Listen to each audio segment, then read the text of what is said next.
Janine Gutierrez at Paolo Avellino, waging bilang Best TV Actor and Actress sa Gawad Pasado Awards 2024. Kung bago ka lang sa channel na ito, huwag kalimutang mag-like, share, comment, and subscribe. Pinarangalan ng Best Actress sa Gawad na Pasado Awards 2024 ang nag-iisang Janine Gutierrez 2024 Best Actress at ang kanyang dating ka-love team na si Paolo Avellino naguging bilang Best TV Actor sa seryeng Linlang.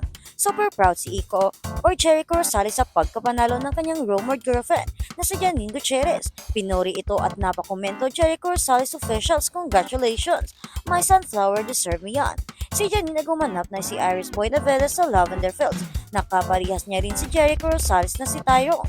Itinanghal na Best Actress para sa pelikulang Dirty Lining sa kakatapos na Virtual Gawad Pasado Awards 2024 nitong araw October 13, 2024. Kung masaya si Janine ay mas masaya si Jericho Rosales sa rumored boyfriend Janine Gutierrez at talagang hindi nawawala ang ngiti sa labi kapag ang aktres ang pinag-uusapan at pakiramdam din ng aktor ay nanalo rin siya ng award.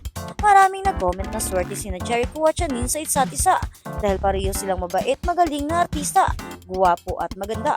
Nanalo na rin ng Best Actor Award si Paolo Avellino sa pelikulang Linlang. International title Deceit is a Philippine drama television series directed by F.M. Reyes.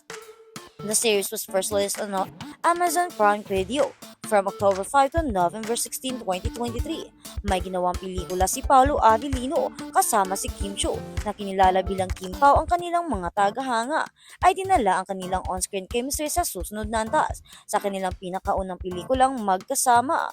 May pinagtanungan kami kung may plano na ba sina Jericho at Janine para i-level up ang kanilang relasyon. Career muna ang nasa isip nila.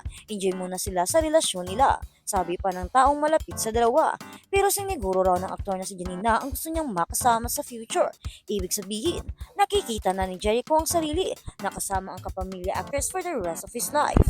Ano kaya ang masasabi nila or ngayon ng tingin ni na Paolo at Keith kina Jericho at Janine? Masaya ba silang dalawa para sa dalawang new couple team up? Wala bang silusan o inggitan? Nagsisi ba si Paolo na pinakawalan niya ang Diyosa? O masaya dahil meron din namang sa kanya?